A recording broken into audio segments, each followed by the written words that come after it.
여러분 혹시 이런 생각해 보셨어요? 경제가 안 좋다는 뉴스가 막 쏟아지는데 정책을 만드는 사람들은 뒤에서 오히려 미소를 짓고 있을지도 모른다는 거예요. 언뜻 들으면 말이 안 되죠? 오늘 바로 그 경제 뒤에 숨겨진 복잡한 게임의 룰을 한번 제대로 파헤쳐 보겠습니다. 네, 바로 이 질문이 오늘 우리가 풀어볼 미스터리입니다. 대체 어떻게 경제가 나빠지고 있다는 신호가 누군가에겐 아주 유리한 카드가 될 수 있는 걸까요? 그 속사정 지금부터 한번 들여다보겠습니다. 자, 퍼즐의 첫 번째 조각부터 맞춰보죠. 우리가 뉴스에서 매일 접하는 그 경제 데이터 있잖아요. 그 숫자들 너머에는 훨씬 더 큰 그림이 숨어 있다는 것부터 알아야 합니다. 우선 PMI라는 지표를 알아야 하는데요. 이름만 들으면 되게 어려워 보이지만 사실은 경제의 건강검진 같은 거예요. 아주 간단합니다. 기업의 구매 담당자들한테 요즘 경기 어때요? 주문 많이 들어와요? 이렇게 물어봐서 경제가 얼마나 활발하게 움직이는지 체크하는 거죠. 이 숫자 읽는 법은요, 정말 쉬워요. 딱 50, 이 숫자 하나만 기억하시면 됩니다. 50보다 높으면 경제에 청신호가 켜진 거고 50보다 낮으면 적신호가 켜졌다는 뜻이에요. 간단하죠? 그런데 최근에 발표된 수치가 바로 이겁니다. 48.2. 기준선인 50보다 한참 아래죠.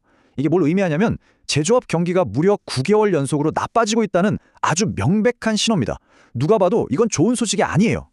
그런데 말이죠. 바로 여기서부터 진짜 재밌어집니다. 정책 결정자들한테 이 나쁜 수치는 뭐랄까 기다렸다는 듯이 완벽한 명분이 되어주는 겁니다. 보세요. 데이터가 보여주지 않습니까? 경제가 이렇게 어려우니 우리가 금리를 내리고 돈을 풀어야 합니다. 라고 말할 수 있는 최고의 핑곗거리가 생긴 거죠. 자, 지금부터가 진짜 본론입니다. 지금까지 얘기했던 PMI나 단기금리 같은 건 어쩌면 그냥 시선을 돌리기 위한 연막이었을 수도 있어요. 진짜 승부처는 완전히 다른 곳에 있거든요. 여기서 대부분이 놓치는 아주 중요한 사실이 하나 있습니다. 우리가 그냥 금리라고 뭉뚱그려서 말하지만 그 안에는 사실 하늘과 땅 차이인 두 가지 종류가 숨어 있거든요. 자, 이 표를 한번 보세요. 연준이 막 올렸다 내렸다 하는 그 금리 있죠? 그건 단기금리예요. 사실 이건 은행들끼리 돈 빌릴 때 쓰는 거라 우리 생활이랑은 좀 거리가 있어요. 근데 진짜 중요한 건 바로 이겁니다. 장기금리. 우리가 집 살 때, 차 살 때 내는 대출이자가 바로 여기에 달려 있거든요. 이게 핵심인 거죠. 네, 맞습니다. 이 모든 복잡한 게임의 최종 목표, 진짜 트로피는 바로 이 장기금리를 어떻게든 끌어내리는 겁니다. 자, 목표는 알았어요. 장기금리를 낮추는 것. 근데 대체 왜 그렇게까지 장기금리에 목을 매는 걸까요? 그 뒤에 숨어있는 어마어마한 동기가 이제 밝혀집니다.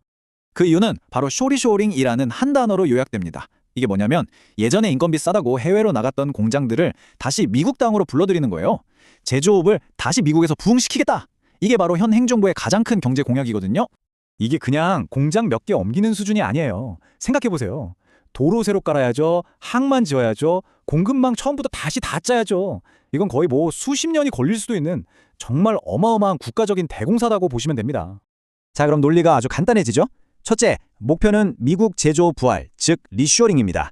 둘째, 이걸 하려면 엄청난 돈, 즉 장기 투자가 필요해요. 셋째, 그 투자를 하려면 당연히 대출 비용이 쌓여야겠죠? 그러니까 장기 금리가 낮아야만 하는 겁니다. 아주 명확하죠? 그리고 여기서 바로 이 숫자 4%가 등장합니다. 이게 바로 운명의 선이에요. 장기 금리가 만약에 4%보다 높아진다? 그럼 이 거대한 계획은 이자 부담 때문에 시작도 못하고 그냥 물거품이 되어버리는 겁니다. 정말 중요한 숫자죠? 그렇다면 이 목표를 이루기 위해서 정부 기관들은 어떻게 움직일까요? 이게 마치 잘 짜인 한 편의 연극 같아요. 각자 맡은 역할이 딱 정해져 있거든요. 이 게임의 주인공은 딱 둘입니다. 바로 미국 재무부, 그리고 우리가 잘 아는 연준, 연방준비제도죠. 첫 번째 플레이어, 재무부입니다. 이들의 무기는 바로 국채 발행이에요. 시장에 풀리는 장기 채권의 양을 조절해서 말하자면 공급을 쥐락펴락하는 거죠. 이걸로 장기 금리에 직접적으로 영향을 줄 수 있습니다. 그리고 두 번째 플레이어, 연준은 재무부와 환상의 콤비 플레이를 펼칩니다. 단기 금리를 내려서 전반적인 분위기를 띄워주고 또 시장에 돈을 팍팍 풀어서 돈이 잘 돌게 만들어주는 역할을 하는 거죠. 한마디로 재무부가 판을 깔면 연준은 그 판이 흥하도록 돕는 서포터인 셈입니다. 전문가들은 이 둘의 협력 플레이를 사실상의 수익률 곡선 통제, 이렇게 좀 어렵게 부르는데요. 쉽게 말해서 단기금리부터 장기금리까지 이어지는 이 금리 그래프 전체를 자기들이 원하는 모양으로 만들어가려는 아주 고도의 전략이라고 보시면 됩니다. 자, 지금까지는 좀 거시적인 경제 얘기였죠? 그럼 이런 복잡한 전략이 나와 무슨 상관이 있을까요? 지금부터는 바로 우리 지갑에 대한 이야기입니다. 장기금리가 내려가면요, 당장 우리 생활에 좋은 일이 많이 생깁니다. 집 살 때 내는 주택담보대출 이자, 이게 낮아지고요. 차 살 때 내는 할부금, 학자금 대출 이자 부담도 줄어들 수 있죠. 정말 직접적인 혜택인 거예요. 그러니까 오늘 우리가 살펴본 이 모든 것들을 한 문장으로 정리하면 이렇습니다. 이건 단순히 기업만을 위한 게 아니라 우리 모두의 장기 대출이자를 낮춰서 결국엔 경제 전체의 뼈대를 다시 튼튼하게 세우려는 아주 거대한 그림인 거죠. 자, 나쁜 경제 뉴스가 어떻게 거대한 목표를 위한 명분이 되는지 그 과정을 쭉 따라와 봤습니다. 이 모든 걸 보고 나니 이런 질문이 남네요.